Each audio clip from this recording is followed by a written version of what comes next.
just kind of the tip of the iceberg. If you think it would be helpful to talk about these more, we can do that. We can do that one-on-one. As I mentioned, I'm happy to come in to work with your staff over a brown bag lunch or something in any of these issues. Communication would be one. This slide speaks to using daily activities as a reference. Many times folks with intellectual and developmental disabilities aren't aware that they're eating breakfast at 9 o'clock, but they know that they eat breakfast before they go to work. So when we ask them, what did you do at 9 o'clock in the morning, or where were you at 9 o'clock in the morning, or what do you typically do before lunch, they may need to start with the first thing they do in the morning. We have a client who, when she calls the office, I will ask her how she is and what she's going to do today. For instance, I'll say, hey, let's say her name is Alexa. Hey, Alexa, how are you today? What are you going to be doing? And she'll say, well, I got up. After I got up, I went into the bathroom. I brushed my teeth. And if I choose to interrupt her and say, no, I was wondering what you're doing after we're hanging up the phone, she will say, I got up when the alarm went off. I went into the bathroom. She can speak to her schedule, but what she needs to do is start at the beginning of that schedule. And again, it's not time related, it's more related to the activities that surround a typical day for her, which are often very routine days. So we've talked a little bit about the difference between intellectual developmental disabilities. We've talked about that targeting of people with disabilities and what difference disability matters from the perspective of making sure our offices and our systems for intake, for instance, and response are able to accommodate and that we can communicate with folks with intellectual and developmental disabilities. But another important thing to remember, and that last question that we wanted to address today, is what kinds of services and supports exist for people, and it's really the services and supports that makes our working with them as victims of sexual assault very different. So the difference between folks with intellectual and developmental disabilities is that as adults, they will typically be associated with the state-funded system to provide them services and supports. They will have a case manager. You remember one of the guest questions to help us determine whether or not a client may have a disability is you can ask them if they have a resource coordinator or a case manager.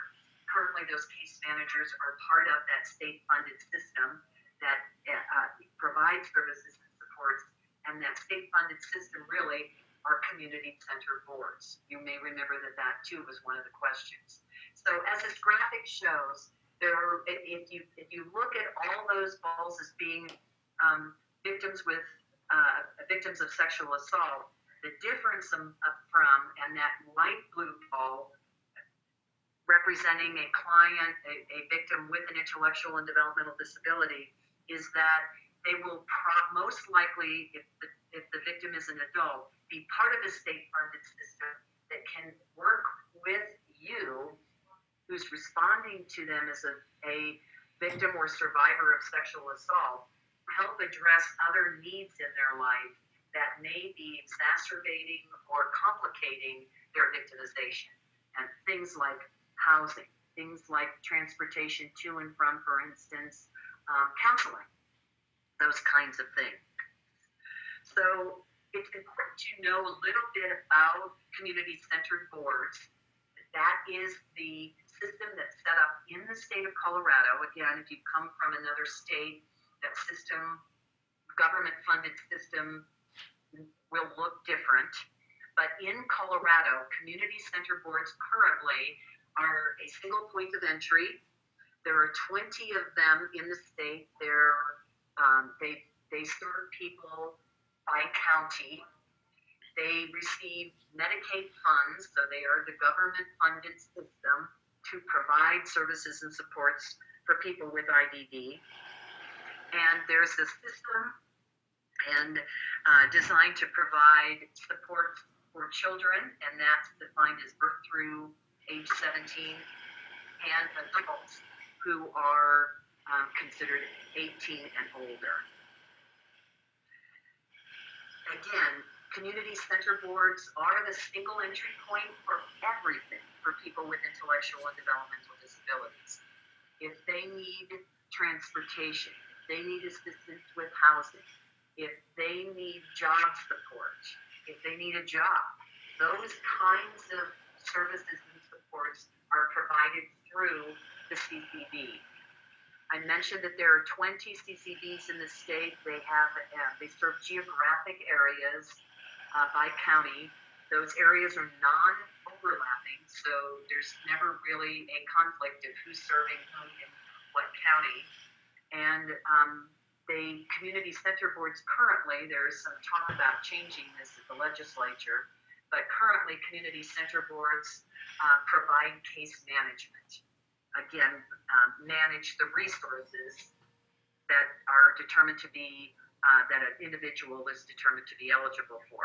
So if a person with intellectual and developmental disabilities present as a victim of sexual assault in whatever capacity, wherever you are working with him or her, an important thing to know is that you alone are not the sole person who can help with services and supports for that person. You may be the expert in sexual assault, but there is an entire service delivery system that person is probably involved with to help with all those ancillary things that oftentimes complicate our response to supporting victims of sexual assault. I mentioned a couple of those, for instance, housing, transportation, and so on.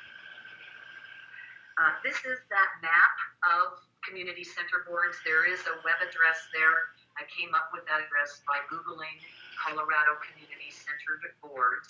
If you do that, you see not only this map, but those numbers that are within those colored areas corresponding to the name of the community centered board that serves that particular geographic area, and contact information, web address for that CCB in particular, as well as a telephone number. I work for the ARC of Aurora, and it is through that employment that I'm eligible to be a regional specialist for CICASA, and our community center board is number 6 on this map, and that is developmental pathways. So clients that we work with in Aurora are served through developmental pathways. So this is, understanding community center boards is an important resource. Another resource for you beyond the community center boards is ARC chapters. I do work for the ARC of Aurora, and in Colorado, and again, this too may be different if you've come from a different state. In Colorado, the ARCs are advocates only. We do not provide direct services, meaning we do not get that government Medicaid money to provide services and supports. In many states, in fact, most states, the ARC chapters are not advocacy only. They are also the service providers in addition to being advocacy, providing advocacy services. When the ARC was founded in Colorado many years ago, parents decided that it was a conflict of interest to be providing both services and supports and being the advocate for checks and balances to that system. So ARCs in Colorado, consequently, are not service providers. We provide advocacy only. So ARC chapters, too, are another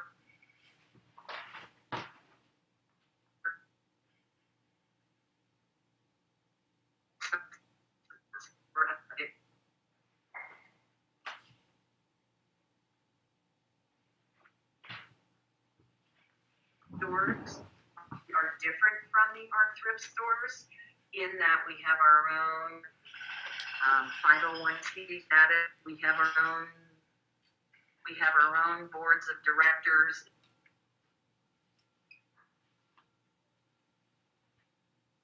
and thus why they are able to be a nonprofit, is to provide funding for advocacy work.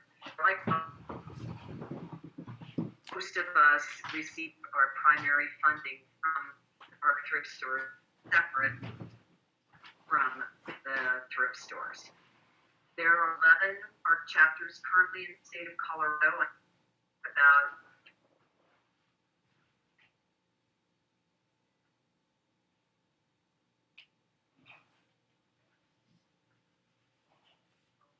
across the ARC in Colorado, but chapters. Nice.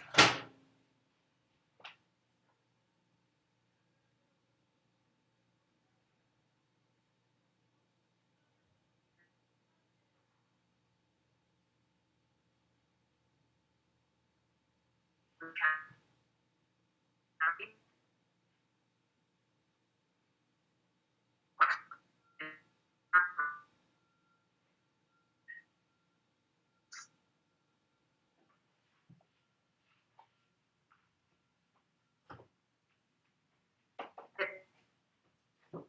Here.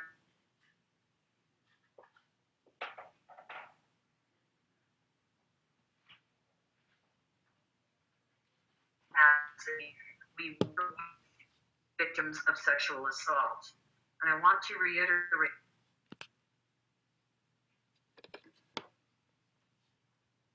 are the things they are for all victims and survivors of sexual assault.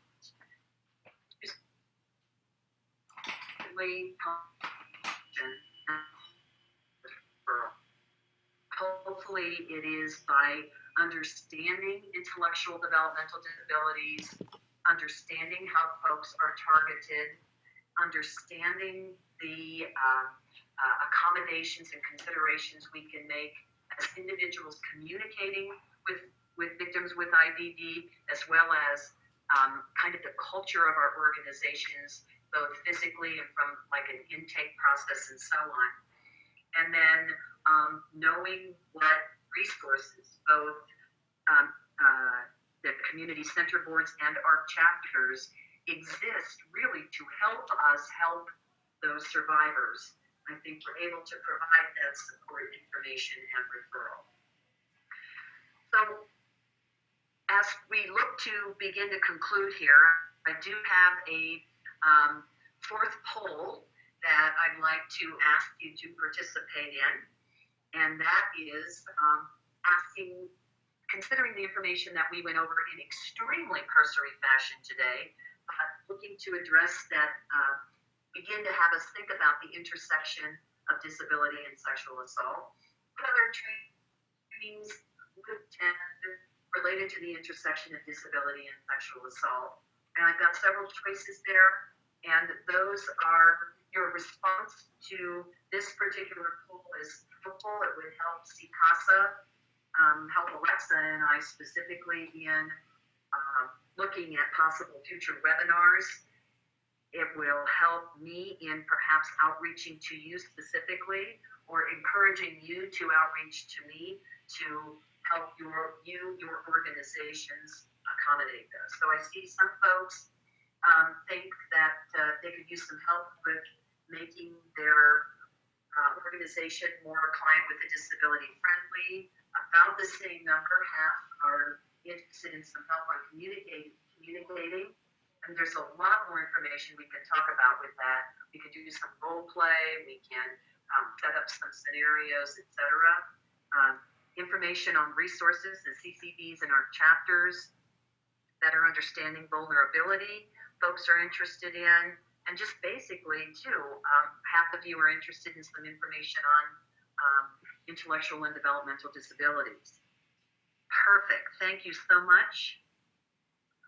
Still some folks responding. I think so we could, for now, maybe close that poll and move to questions. We can look and see what questions folks may have. And go ahead, if you do have questions, feel free to type those in the chat box. Yes, one question, difference of mental retardation. I maybe alluded to the fact mental retardation is a term